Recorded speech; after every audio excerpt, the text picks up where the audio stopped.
Саламатсыздарбы урматтуу айымдар. Бүгүн мен дайым өзүм колдонуп жүргөн томат пастасын кантип сактаймын ошол жөнүндө бөлүшкүм келди. Мындайча айтканда лайфхак.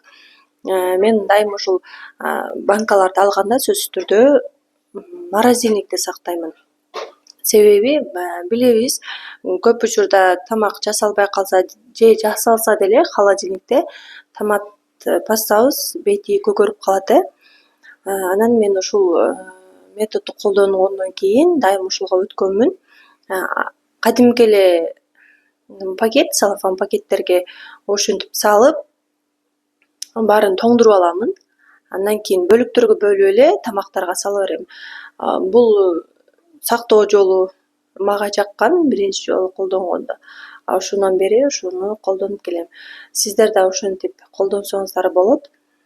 Биринчи ушинтип салып алабыз. Бир күндө эле тоңуп калат кайра. Тамакка кошкондо аны эритпей эле дароо эле тоңгон боюнча эле бөлүктөргө бөлүп кошсок болот. Мен колдонгон лайфхак сиздерге пайдалуу болсо, сиздерден лайк, комментарий күтөмүн. Сиздер да ушинтип сактап көрүңүздөр.